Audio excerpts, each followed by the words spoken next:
Hello, I'm Beth Britton. I support Dementia Community with their communications. Welcome and thank you for joining us for our first July webinar.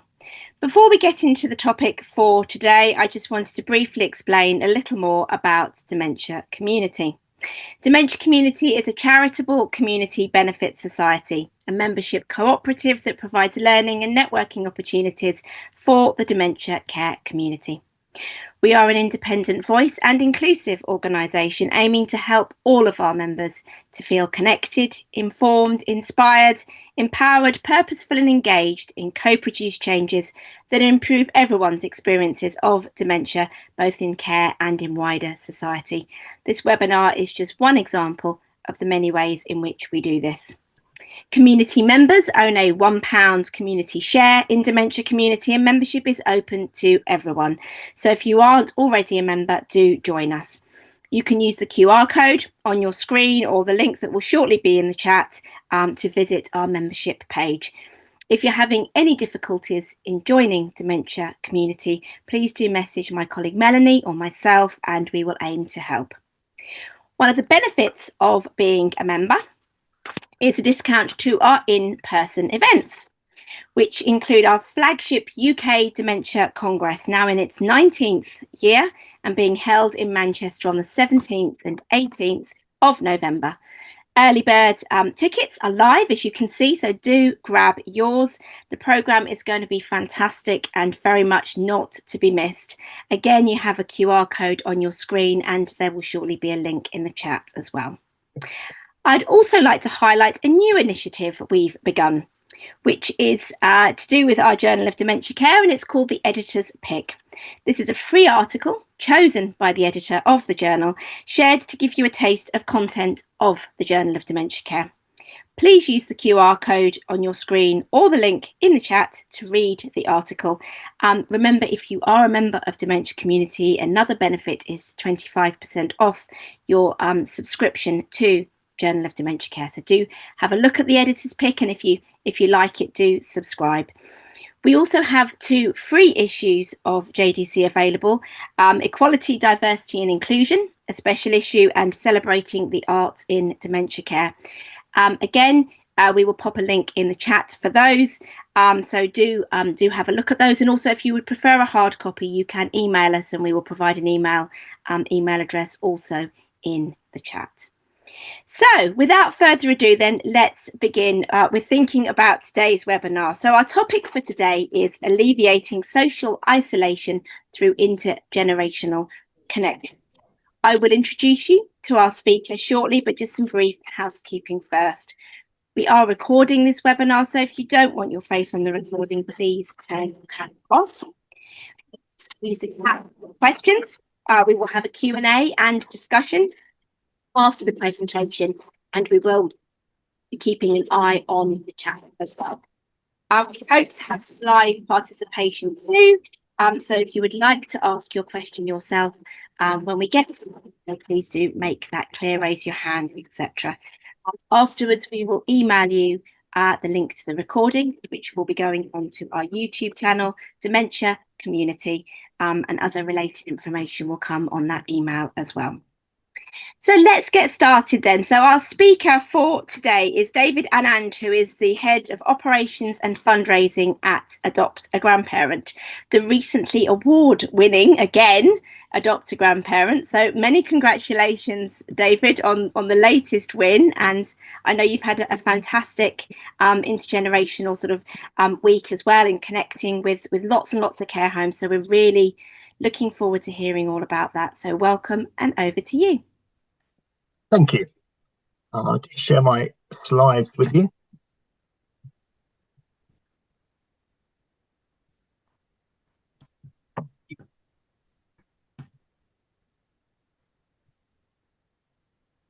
Hopefully everybody can see that screen.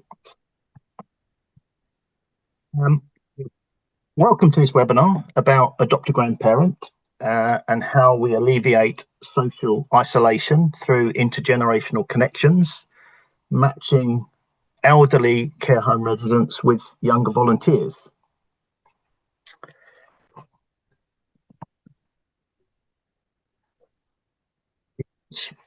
We work with elderly care home residents. Dementia is a very common theme. And through our work, we were delighted just recently to receive a Dementia Care Award for our intergenerational activity that helps enhance the lives of those living with dementia in care homes. What I want to cover during this webinar are the following areas.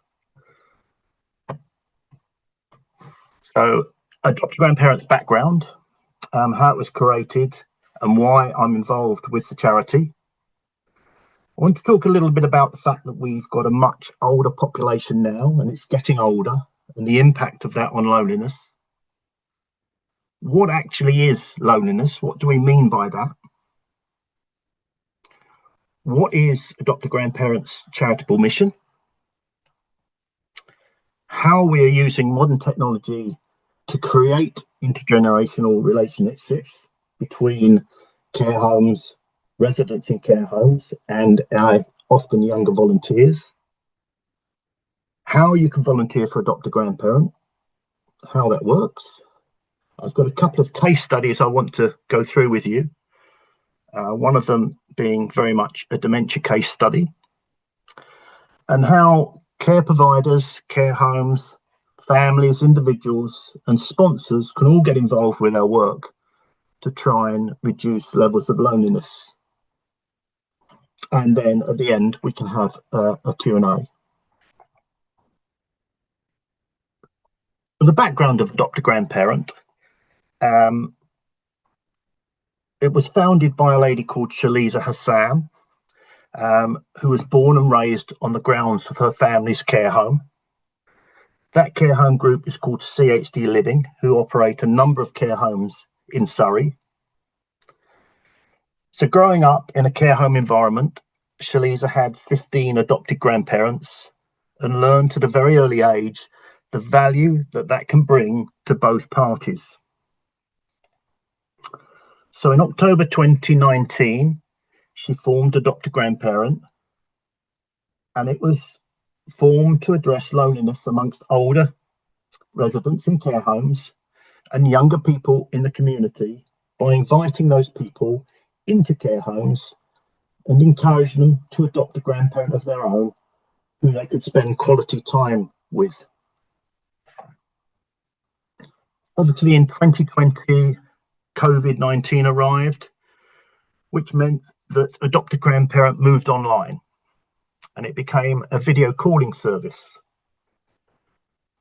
It was a time, obviously, when people couldn't visit their loved ones in care homes. So via video calling, that connection remained and continued. People could see their loved ones and still speak to them.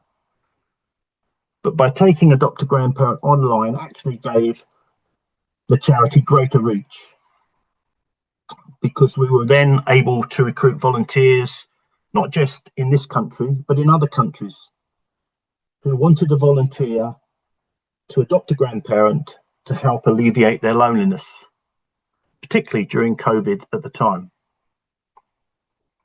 In 2024, Adopt a Grandparent became a registered charity. Why I'm involved is linked really to my personal background and story. In 2014, my mother sadly passed away, leaving my father on his own. My mother was really the organizer of the two. She had the friendship group, she organized what they did, and sadly by her leaving, her passing, my father suffered with depression, social isolation, and physical inactivity, leading to his dementia. And he was diagnosed with Alzheimer's in May 2020. And I became his unpaid carer. Because of that, in January 2022, I joined Crossroads Care Surrey, a local charity that supports unpaid carers. And I joined them as a fundraiser and to help them build materials and collateral to support other unpaid carers as I was living that life, supporting a person living with dementia. Part of my role at Crossroads Care Surrey involved reaching out to care homes across the county. When you're an unpaid carer, quite often it can get to the stage where you can no longer cope at home with your loved one, and a care home is the next available step for you. So I was building bridges with care homes across Surrey, and a Dr. Grandparent approached me at that time, heard about what I was doing, and asked if I would head up their operations and fundraising. So I joined them in January 2025 to do that. I still remain an unpaid carer to my father. He still lives in his own house in Kent. I live in Surrey. And with a marvellous group of carers, we care for him still at home.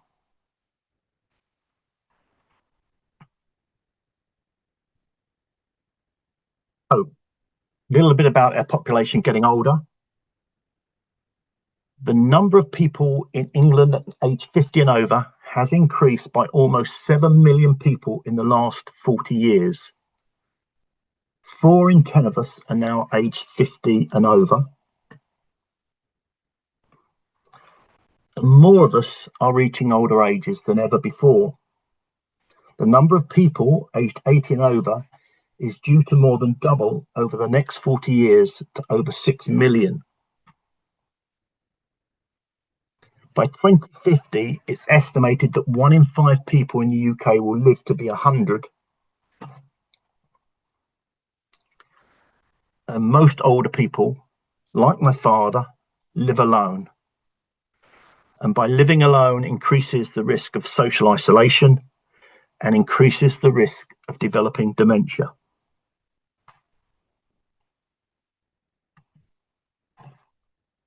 The World Health Organization estimates that 1 in 4 older adults are experiencing social isolation. And it warns it could soon become a global epidemic. Loneliness is associated with a 50% increased risk of developing dementia and a 30% increased risk of heart disease or stroke.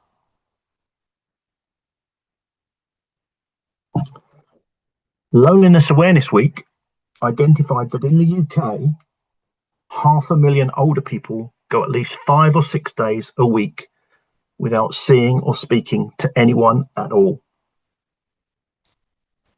Loneliness is likely to increase your risk of death by 26%.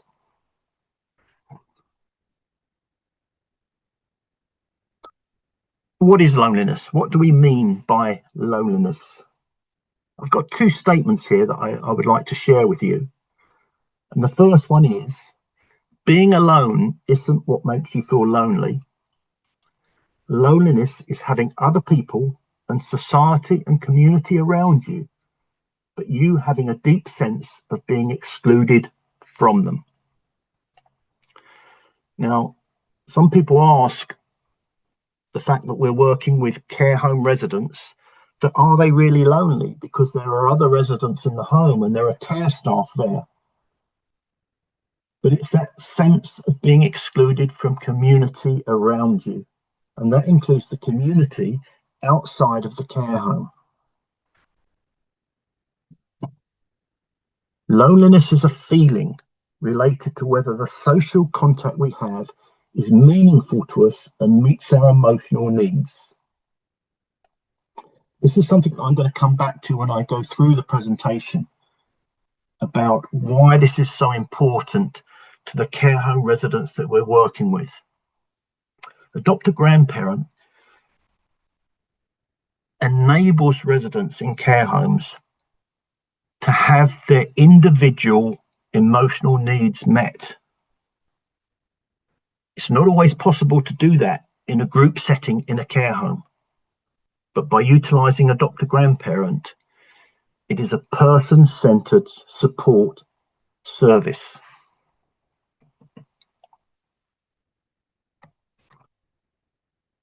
So, Adopt a Grandparent's charitable mission, it's a registered charity that aims to reduce loneliness. Now, during Loneliness Awareness Week, which was on the 9th to the 15th of June last month, over 300 more care homes across the country registered with Adopt a Grandparent to use our free service. And I want to stress, it is a free service. It's free to the care home, free to the resident, free to the volunteers. And I'll explain a little bit more about funding towards the end of the presentation. So that's the main aim. But at the same time, we want to improve the well-being of older individuals within care homes. And we want to do that by promoting a society where they feel respected and where they feel valued and engaged with younger people.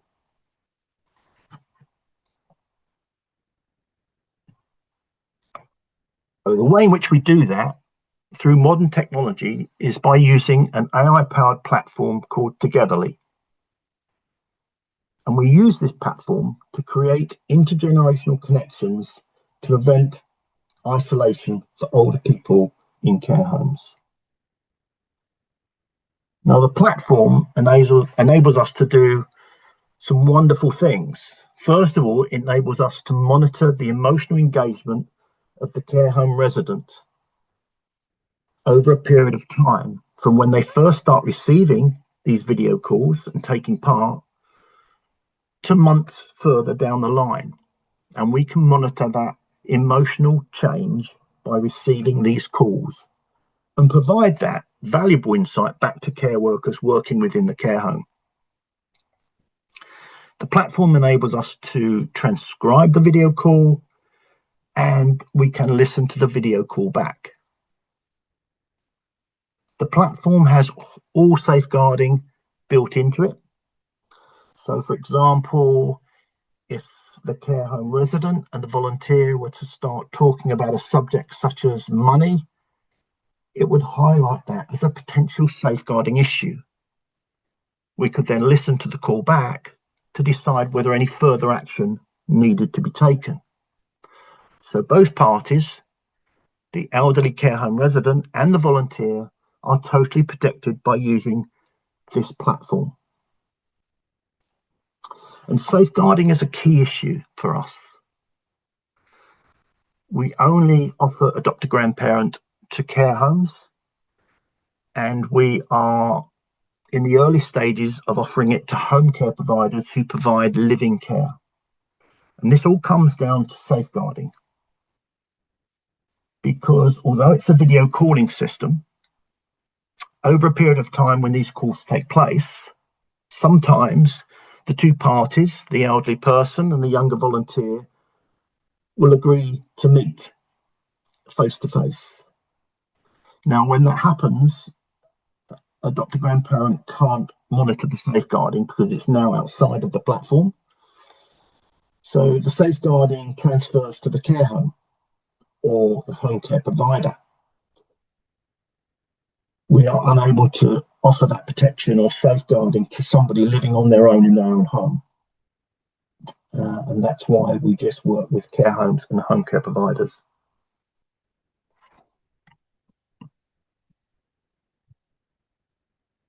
From a volunteer viewpoint, our charity has thousands of volunteers.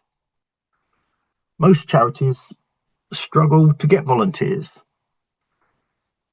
I think the advantage of volunteering for Adopt a Grandparent is that it only really takes up 45 minutes of your time once a week, because you haven't got to travel anywhere to volunteer.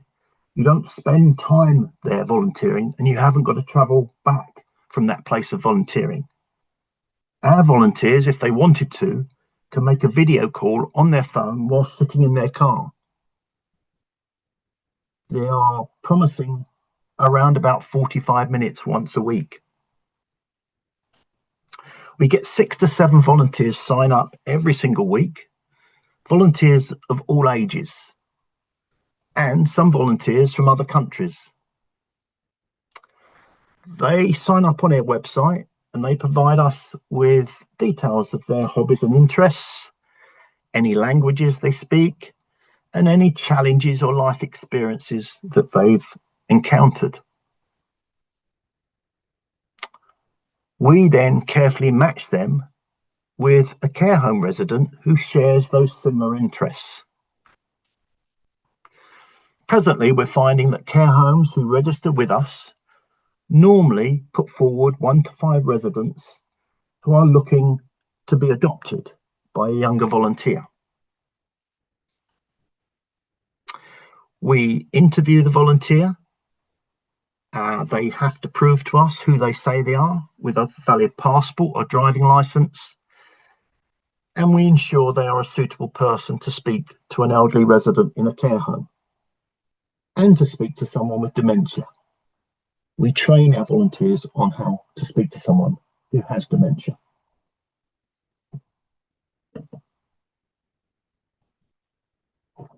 Adopt a Grandparent enables care home residents and our younger volunteers to chat about their favourite things together. The volunteer adopts the care home resident as their virtual grandparent.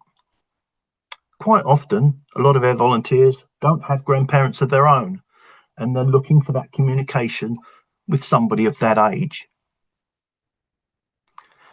Via the platform, we arrange for them to video call each other once a week. The day and time of the call is totally dependent or decided by the care home. They know what the best time of day is for their resident to take part in one of these calls. It may be the morning, it may be the early afternoon. They know their resident, they decide the time. We then match a volunteer who can match that day and time. As I mentioned before, sometimes, once they've been speaking online for a while, that can lead to additional communication in the form of letter writing. And some of their successful matches have even met face to face. In the picture you can see there is a young 14-year-old boy with a 77-year-old care home resident. He lives in London with his family, she lives in the Midlands, and he travelled with his father to see her face to face. Now, what I think it's important to realise these connections is the benefit to both parties. And what often happens is the elderly care home resident will give life advice and wisdom based upon their age. And this particular meeting was actually filmed by the BBC, and I remember the care home resident saying to the young boy, don't be afraid to try things in life. Not everything works out, but give things a go. You tend to end up regretting the things you haven't done rather than things you have. And this is the sort of advice older people, based on living the age they have, are giving younger volunteers. So it's very much a two-way relationship where both parties benefit.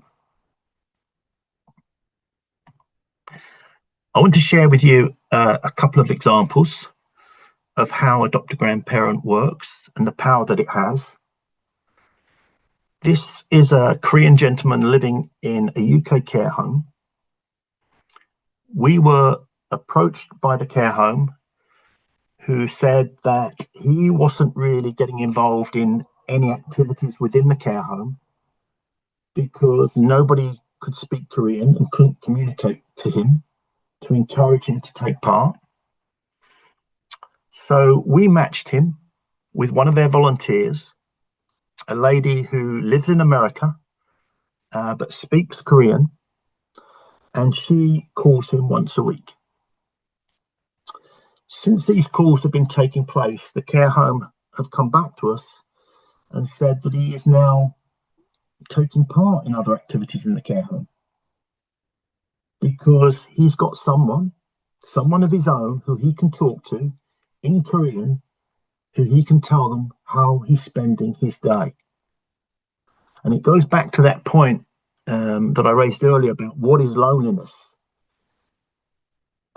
Loneliness is a feeling related to whether the social contact we have is meaningful to us and meets our individual emotional needs. And this is where shared language help somebody to take part in other activities within the care home. This second example is a call that I went to a care home and observed myself. The call was between the gentleman you can see in the photograph. He is 80 years old and he has dementia. And by being in the room, it was very obvious that he was a very intelligent man.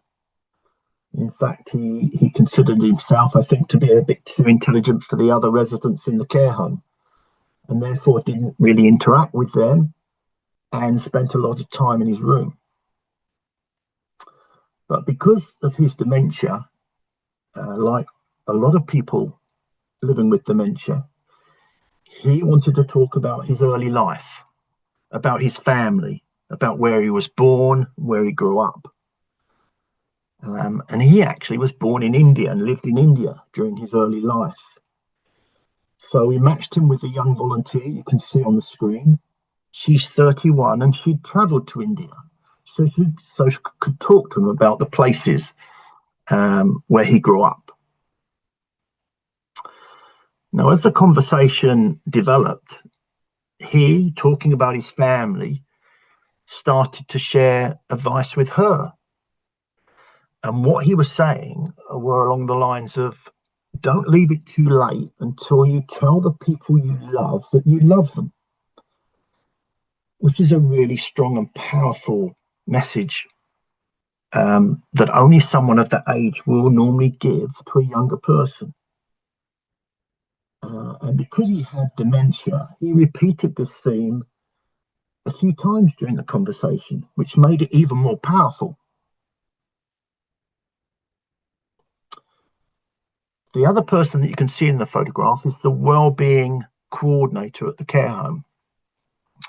Now, her role is to make sure there is a laptop or iPad ready and available at the scheduled time the call is due to take place.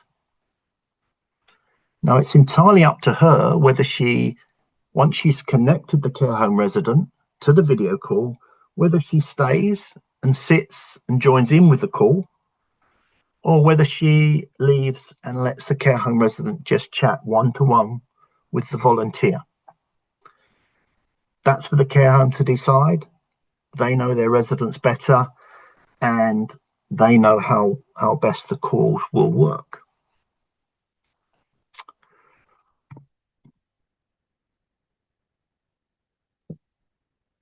How do people get involved with the Dr. Grandparent?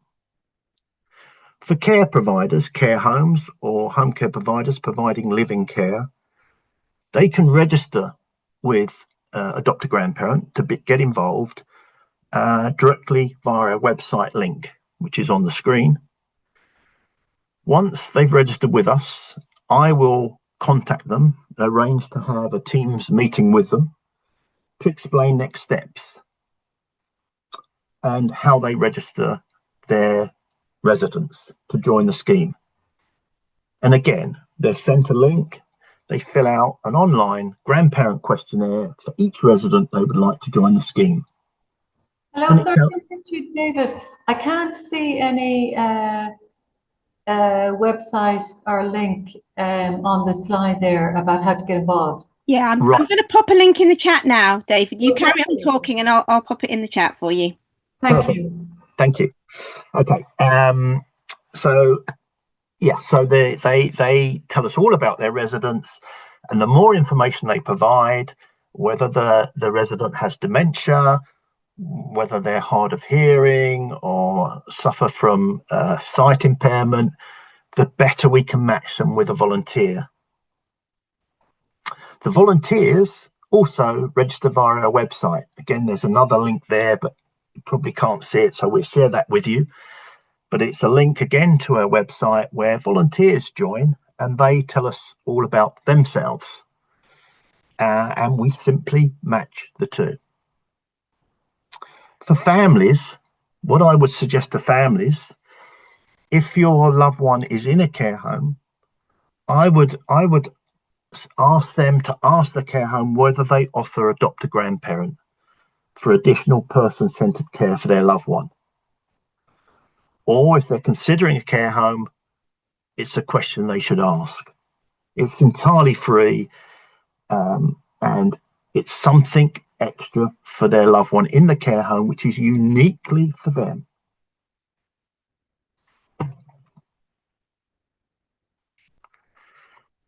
People that want to support our work, there are a number of different ways that sponsors can get involved. You can choose us as your charity of the year or do a single fundraiser for us.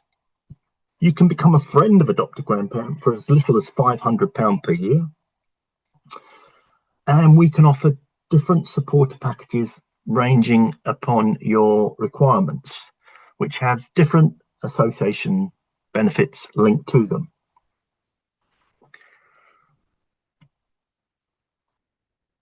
Of severe loneliness, the Campaign to End Loneliness did a recent study and estimated the cost of severe loneliness to be nearly £10,000 per person per year. The cost for Adopt a Grandparent to provide a weekly video call for 1 year for one person is £250. It's not an expensive amount of money. So any fundraiser, any support goes a long way to supporting lonely elderly people within the care home environment. And that support helps us build a future where no older adult has to experience loneliness or isolation in that environment.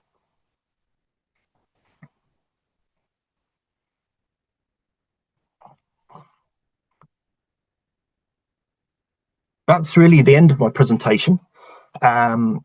Hopefully you'll join us in our mission to end loneliness. We are members of NAPA, the National Activity Providers Association, and Care England. And as I began the presentation, we recently won a Dementia Care Award for intergenerational work within a care home environment. I'm now going to stop sharing the presentation and open the room up to any questions anybody might have. Brilliant. Thank you so much, David. That was just incredibly interesting. I think those statistics around loneliness, I mean, I train a Tier 2 dementia program, and we do talk about the impact of loneliness in that and how incredibly bad it is for your health. So I think those stats they really kind of take you on a journey of how impactful this is on your health and the health of others. So I think what you do is amazing, as you know. I love what you do. So let's go to some of the questions. I've got some as well. So if we run out of questions from our audience, I will ask mine as well. So the first one was from a lady who says, "Is there one in Ireland?" Now I presume if you're in a care home in Ireland or you want to volunteer in Ireland, this is possible. It is possible, yes. Yes, perfectly possible. And do you have people from around the world? I mean, you mentioned someone in America. What kind of geographical spread has Adopt a Grandparent got? Oh, it's got a worldwide spread. We have people in America, in Canada, all over. In fact, the advantage is that there are many residents in care homes where English isn't their natural language. So the more volunteers that we can get worldwide, the better service we can provide to try and match up with those particular residents. But it's worldwide, the volunteer-wise. So, Maeve, I don't know whether you're planning on being a volunteer or whether you're possibly thinking about a care home signing up, but whichever option it is, it sounds like it's possible. So do check the links in the chat. Thank you. Okay, so I have someone else who's saying, is there a lower age limit for the younger volunteers? There isn't. Obviously, if they are under 16, they need parental consent. But we get volunteers of all ages. We get a lot of young people. We are an official volunteering opportunity for the Duke of Edinburgh Awards. So we get a lot of young people doing that. But quite often you'll get young families where maybe the mother has volunteered, but the children get involved as well, because it's about getting to know one another. And quite often, if you have children, they get involved in the chat, so everybody can be a part of it. But there isn't really a younger age, no. I can just kind of imagine. I have a couple of small people. I can almost, particularly my eldest small person, getting involved. You're not kidding when you say they get involved. They get involved in everything. Quite so, right. so it sounds like the answer to the question is there is no lower age limit, but obviously if you're under 16, you need some parental consent to do that. I would imagine it looks good on a CV. Would you say so, David? I mean, for younger people? I think so. I think it is a very popular volunteering opportunity, and I think in today's world, communicating, particularly with older people, it's a very good thing to have on your CV, that you can do that and communicate with other people of different generations. And I presume your volunteers, particularly younger people, they're going to get quite a lot out of this in terms of having a back and forth conversation. We spend so much time, don't we, on interacting on things like social media, where we're just pressing buttons and writing things, and actually that verbal communication skills, I would imagine, are much improved from, you're meeting someone for the first time, aren't you? What does that first meeting look like? Do you oversee that? Do you sit in on that? Some of them we sit in on and have visited the calls. I think it's a lot of it's down to the care home to identify the right residents that are willing and able and want to communicate. You can't force people to communicate. It's got to be somebody that wants that element in their lives. As I chatted to you earlier, if I was in a care home, I have two daughters. Hopefully they'd come and see me, but I like talking about football. They don't like football. Then pair me with somebody that likes talking about football, and my emotional well-being is going to be better for it. But it's really about finding the right people, first of all, by the care home, and then us matching the right person with them. Because if you've got something that you jointly both are interested in, it makes it so much easier to have to start that conversation. So that's the key, really. It's a joint interest. Will start and sustain the conversation. I think you and I agreed that I might be the perfect volunteer for you if you were ever in a care home. Because we do have a shared interest in football, and we could definitely suitably tease each other about it. I think we support rival teams, by the way, for everybody watching. So that's fabulous. Thank you. And while we're on the subject of volunteering and what that's like, what's your oldest volunteer? I appreciate. Do you have volunteers who are the same age as some of your care home residents? We get old volunteers. Yeah, I mean it's a bit strange when they're adopting a grandparent and they're probably the same age, but you can do it. And again, it's down to the care home to say what sort of person they would like to pair with their resident, and they may want to speak to someone close to their own age, and that's fine. So again, age is no barrier. Brilliant, thank you. Right, let me get back to the questions in the chat, because you and I could ask you lots and lots of them. Is this particularly for care homes, or can individuals from inpatient units be registered as well? So here I think we're crossing over into the realms of the NHS. Do you have any relationships with NHS inpatient units? As I said before, we a lot of it comes down to safeguarding, and whilst it's mainly or largely conducted over a secure video platform, by introducing people to one another, they could potentially have the opportunity to meet up, and that's where safeguarding then becomes an issue. So if the person is living in an environment where, should they meet up face to face, that there is some other party there that can protect them, can safeguard them, then that is workable. It isn't workable if they are in their own home and nobody else is there. So I guess in theory then what you're saying is NHS inpatient units could be involved if they were able to provide that safeguarding guarantee. Yes. So maybe from this call, somebody will be on here and say, actually, do you know what, we're going to make that leap and join in. Yeah, I'll be happy to explore that with them. What costs are factored into the 9,900 per person per year loneliness cost, please? I think that's it covers both mental health, days off work, all sorts of different costs are involved in that. Yeah. Yeah, we often don't consider the cost of healthcare interventions, even simple things like blood tests, scans, No. medications. We don't see the cost of those, do we? Because we have that free at the point of use NHS, and obviously just sometimes it's all a prescription charge is all you're going to see. But actually the cost of healthcare is absolutely astronomical. Another question, can one person adopt multiple grandparents? So do you have volunteers who have more than one grandparent? Not normally. It's normally a one-to-one relationship.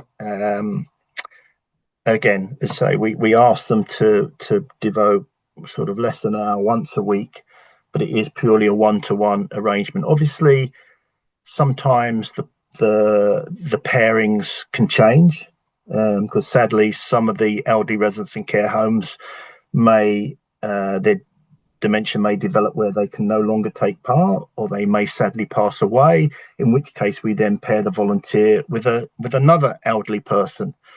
So it can change, but normally they're only speaking to one grandparent at a time.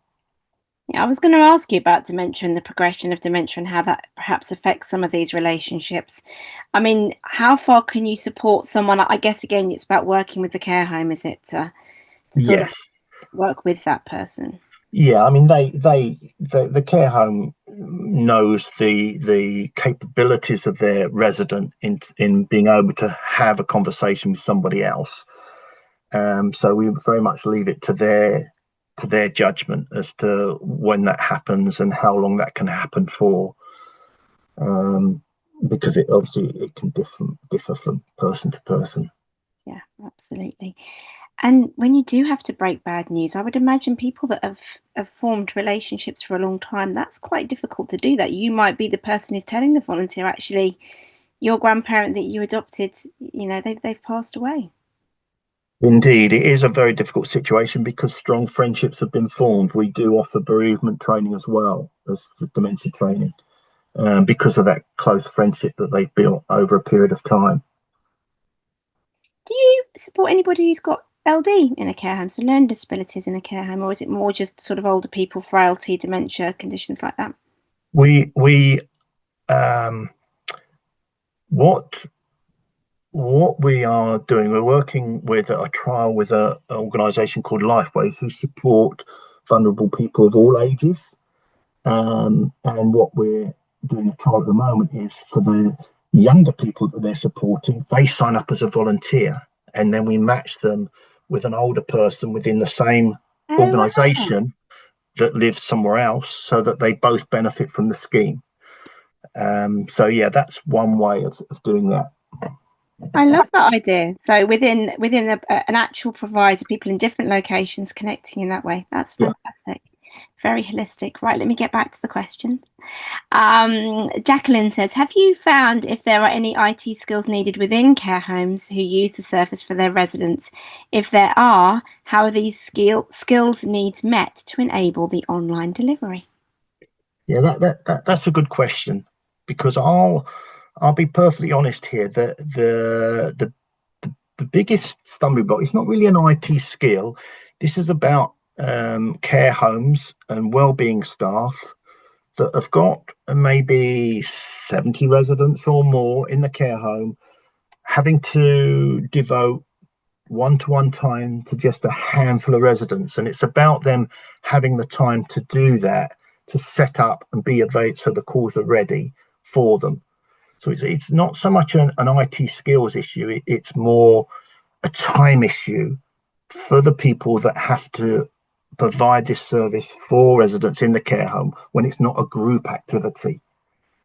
So that is our biggest challenge, rather than it being a technical IT issue, because the homes have they normally have laptops and iPads available.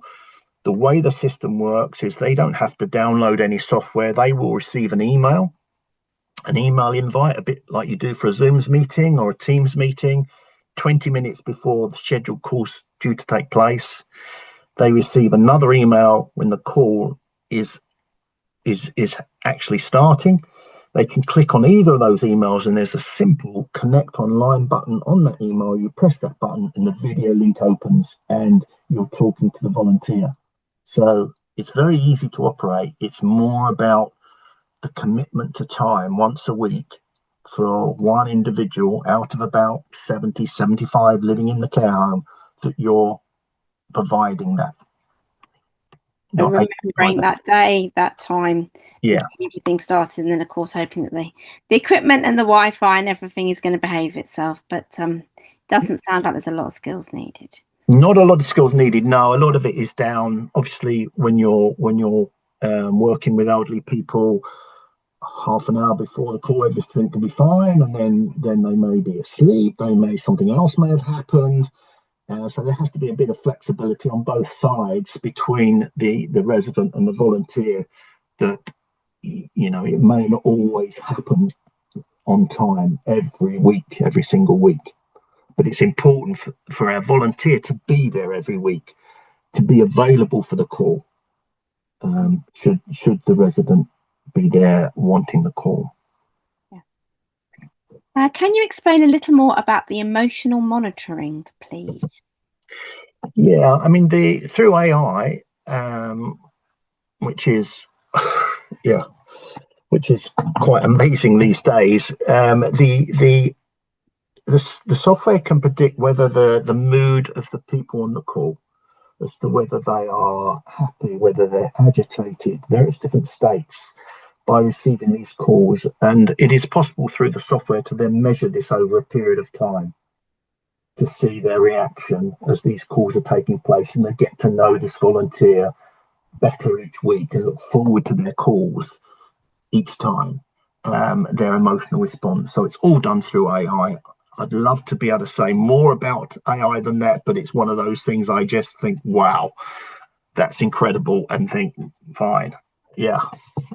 And I presume your system gives you some sort of output so that you can prove over time the difference this makes. Yeah. Yes, definitely. Yeah, which we can feed back to the care homes to give them the confidence they need and the benefits it has to their residents. Yeah, and presumably as well to the volunteers, so that they feel that they're doing something really worthwhile. Yes. Another question. Do you have any demographic that isn't adequately represented? I know you mentioned the Korean gentleman, but do you have African Caribbeans? And also, do you have enough volunteers from this background? So different cultural backgrounds, different ethnicities. You know, are you lacking in any particular areas? Do you have people waiting for volunteers who've got certain skill sets or backgrounds? They're mainly we're quite well covered. I would like more volunteers that have got British Sign Language. That I have a resident that I can think of now that has registered, and I'm looking for a volunteer that can do BSL. There are sometimes more uncommon languages as well that have come forward. But generally, we have a good representation. But yeah, British Sign Language would be useful if there's any volunteers out there now. That would be great. Yeah, so I think it's about putting your hand up for that. If you can do that, sadly I can't, but if you can, then absolutely do get in touch with David. If you go back through the chat, there are links to Adopt a Grandparent's website to get in touch. Another question, is there any support for the volunteer when the client passes or gets severe? I think we've kind of covered that, haven't we? You offer loss and bereavement type of training. Is that mandatory at the beginning, or does that come after there has been a bereavement? It normally comes at the time of bereavement. We do dementia training from the beginning, but bereavement training happens when that situation's arrived. Yeah. Thank you. Another question, for the people living with dementia whose condition has changed, they have previously been partnered with a younger person. What supports are provided to the younger volunteer? So presumably if the person has still got dementia, but the calls are carrying on, but perhaps the dementia has progressed a bit more, do you provide any additional support or refresher training to enable that to carry on if both parties want it to? Yes, we do provide additional training, and we're led largely by the care home, who obviously looking after that resident on a day-to-day basis as to what that support should look like and how we can continue the calls if they so wish to continue them. Yeah. I think I know the answer to the next question, but it's over to you because you're the presenter. Does the resident have to have dementia to take part? Oh, absolutely not. No. We've got many residents that don't have dementia, and yeah, it's for anybody in a care home that wants that one-to-one conversation about whatever their favourite thing is. Following up on the emotional monitoring, is the AI monitoring facial expressions or comments made in the chat between the older person and the volunteer? It does both. Okay, so it's monitoring the audio as well as how faces are changing, which of course, as we know, our body language and our expressions can often say a lot more than our words do, particularly as dementia is advancing for somebody. How effective is AI when it comes to speaking different languages? That's a good question. It still picks up the response. Say the platform transcribes all the calls word for word, so it still works in pretty much the same way. How closely it is and accurate is when it's not in English language, wouldn't like to say it particularly on that element, but I think it still picks up based on the words being used and translated. It's as good as a translation. Yeah, and of course our facial expressions are universal. They don't rely on our language, so you've got it kind of covered with that, which is great. And the same question, kind of, someone said, how effective is AI when it comes to speaking different languages? So I think we've kind of covered that. Alan asks, what are the GDPR implications of the AI monitoring? Is the facial data conversation history stored anywhere? It's stored on the Togetherly platform, and they have their own terms and conditions on where that's stored and how long it's stored for. So we can provide that information separately. Super. And then lastly from the chat for now, what a brilliant audience we've had with an absolute array of questions. Some really great questions. So thank you, everybody. So lastly in the chat for now, are there any opportunities to learn BSL or a language as a volunteer? I'm guessing not. Not at the moment. We may have to consider that if we don't get volunteers coming forward with those skills, but hopefully there are lots of people out there that do have those skills who, when they hear about Adopt a Grandparent, would like to put them into good use for us. Yeah, absolutely. I think it's about spreading the word, isn't it? Because not enough people know about this, and it's free. So why on earth wouldn't you, either whether you're a care home, as you say, a live-in provider, you're now moving into that area of working, or indeed, a volunteer, why would you not get involved? Try. I've got a couple of questions before we wrap up.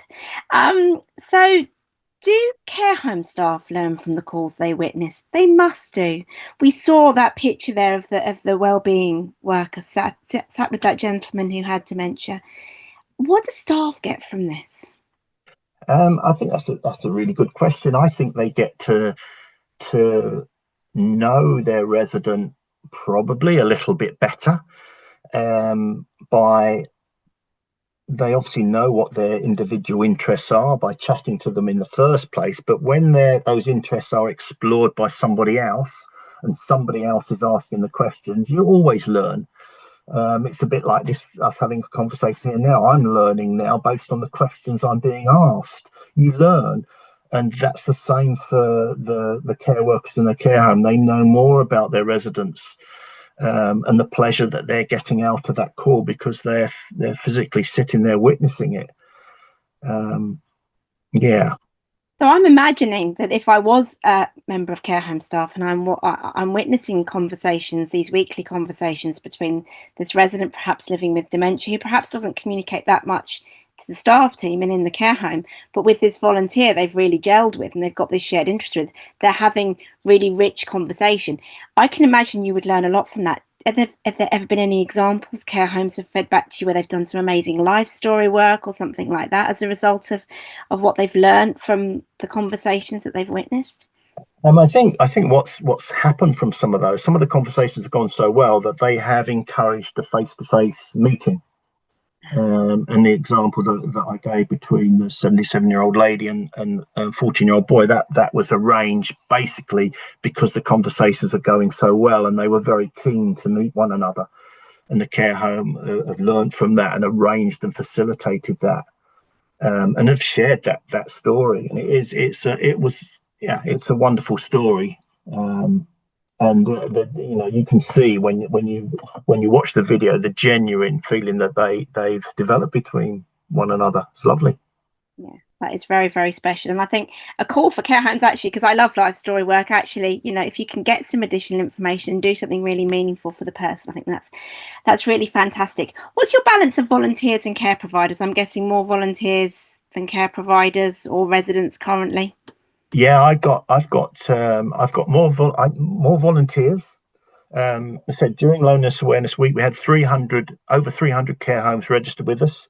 The same, most of them register between 1 and 5 of their residents, but we have loads and loads of volunteers.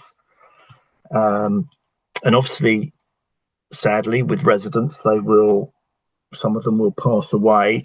The volunteers often remain and then look to be rematched. So I always tend to have more volunteers than care homes. Which is a good position to be in, because it means you've got a real array of people. So don't let that put you off, people. If you're working and you're thinking volunteer, absolutely volunteer. But I think that there's a real call there for some more care homes. We're almost out of time. There's a couple of final questions in the chat. So what happens if a volunteer is unable to attend a meeting at short notice? Is the meeting postponed to the following week? Yeah, what happens with the calls is that we put the volunteer in contact with the care home, so they can communicate with each other should one of them need to cancel the call at short notice. When the email comes through to start the video call, it's valid for an hour from the time it started. So if they're going to be half an hour late, they could just email and say, look, sorry, I'm going to be 30 minutes late, but can we still join this call? If it's going to be outside of that, then the care home let the volunteer know, and the volunteer can change the time on the Togetherly platform to whenever they want the call to take place.